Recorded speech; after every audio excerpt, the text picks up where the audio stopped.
All right, ladies and gentlemen. Governor Baker came out a little bit earlier today and he made the announcement that many had speculated in that Massachusetts public and private schools, with the exception for some special needs schools, will be closed for the rest of the academic year going through this summer. So let's check Governor Baker's remarks here. Governor Baker, take it away. In the long run, and we are going to do everything we can to avoid that. So right now, people need to dig deep and stay put. Please only go out when you need to, and wear a mask or cover your face in public, especially if you're in a position where you won't be able to physically distance. We are all in this together, Massachusetts, and we will come out the other side of it stronger than ever.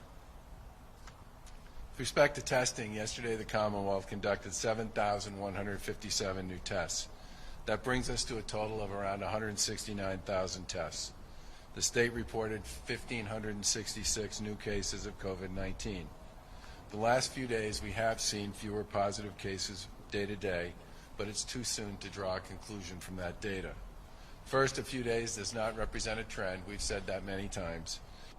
I've seen the data bounce around over the course of more than a few days. The number of positive tests is entirely dependent on who gets tested.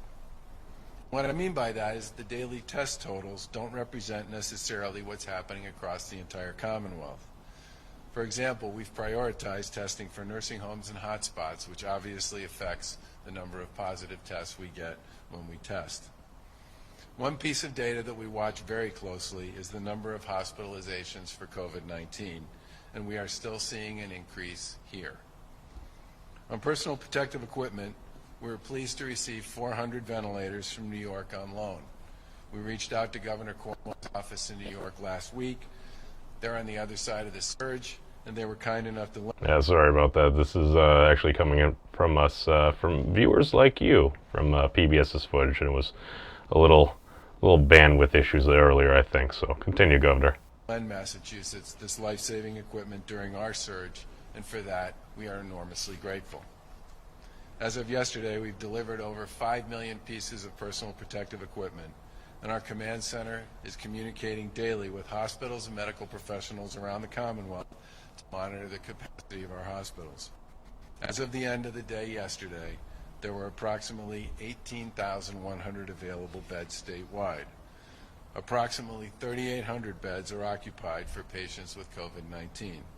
About 10,300 beds, or about 53% of our beds, 58% of our beds overall, remain unoccupied and available for patients. Good. Those empty beds include about 6,800 acute care or non-ICU beds, approximately 2,600 ICU beds, and 900 beds at our field medical hospitals, although we do anticipate that hospitalization rates may increase in the coming days. As I've said before, this is an insidious virus, and it puts our doctors, our nurses, and our other frontline medical staff to the test. But thankfully, we have some of the greatest healthcare providers in the world here, and we have all worked enormously hard to prepare for this. Many hospitals have reported a reduction in patients seeking care for other serious medical conditions, like heart problems and cancer treatments, and kidney dialysis. It's important to remind the public that our hospitals have made accommodations for COVID-19 to ensure that they can also care for other healthcare problems. People should still call their doctor to talk about their own health and their own health care, and go to the hospital if they have an emergency. We worked hard to set up a telehealth program for people so that they could more easily connect with their healthcare provider, and many people are doing that. And Buoy.com, which is a Massachusetts-based company that gives people the opportunity to diagnose online using their artificial intelligence tools, have actually served at this point over 90,000 people. And there have been people in cases where they've worked through the system where their recommendation has been to call 911 and to go get the health care that... Right, and that is a tool that Governor Baker and the state of Massachusetts, or pardon me, Commonwealth of Massachusetts, we actually launched it, I think it was about at least 2 or 3 weeks ago, so it's actually been around. Apparently it's helped over 90,000 folks, so that's great news. Continue, sir. that they need. Please, use the system. We worked really hard to make sure that it would be there for you if you had an issue or a problem that had nothing to do with COVID-19. If you don't feel well, please contact your clinicians, engage, and be involved in making sure that your healthcare needs are taken care of. Call 911 in an emergency and get to a hospital if you need immediate medical help.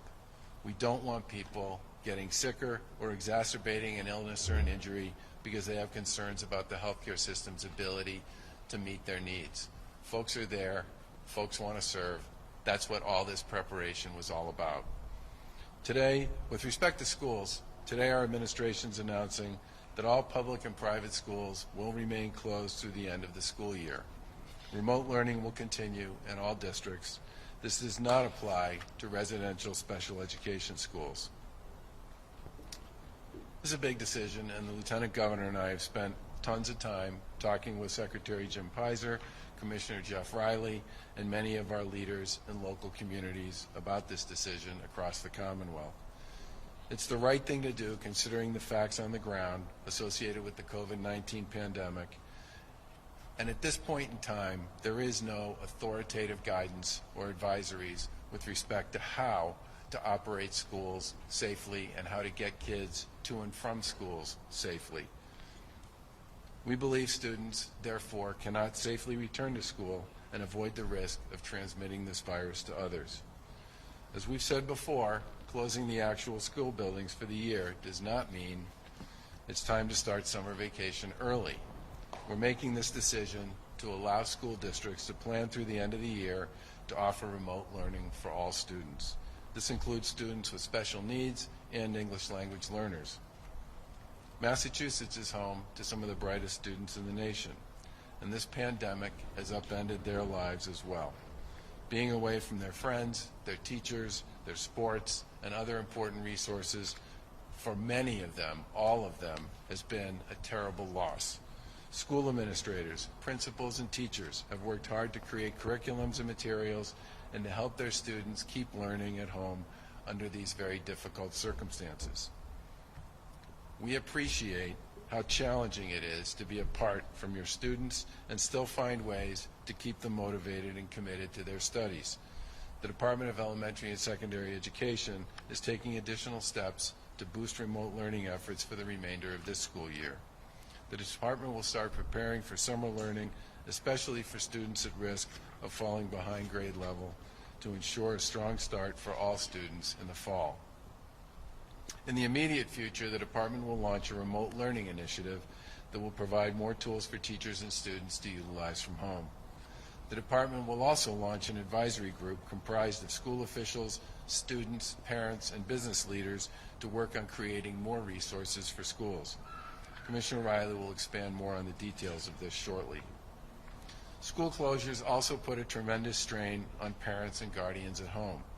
Remote learning means parents have to juggle their own job, whether it's working from home or still making their shifts while helping their kids stay focused on school. We know it's not ideal, and we recognize that we're asking a lot from parents to hang in there for the remainder of the school year. The end of the school year typically represents an exciting time for all students. Championship games, field trips, outdoor activities, and other great events that sometimes happen once in a lifetime are supposed to fill the calendar. And that's especially true for high school seniors. They've all worked hard for 4 years, and they look forward to the so-called last season, whether it's to play lacrosse, run track, participate in a school play, go to the prom, graduate. Because of COVID-19, a lot of this will not happen, and some of it will happen in ways that are far different than anybody would have imagined it just a few months ago. And as the father of 3 grown children, it stings for me too, because I remember how precious this time is. So to all the seniors, we would just say you should keep your heads up. The end of the year may not proceed as planned, but there will be, because there always are, brighter days ahead. We'll get through this pandemic together, and thanks to the creativity and spirit of your parents, coaches, school administrators, and teachers, we will do all we can to do what's best for kids across Massachusetts. We're also extending the previous executive order closing all non-emergency child care programs until June 29, 2020 as well. Emergency child care programs will continue operating as they have been. These programs will keep serving healthcare workers, first responders, and other essential personnel who must continue to work, including grocery store workers. There are currently 523 programs statewide serving families of essential workers who are serving an average of 2,500 children per week. And we're grateful that so many providers stepped up to participate in this program. The Department So as we can see there, Governor Baker, he has extended the emergency child care program further, as well as the main topic of the video is he's essentially canceled the rest of the academic school year for public and private schools.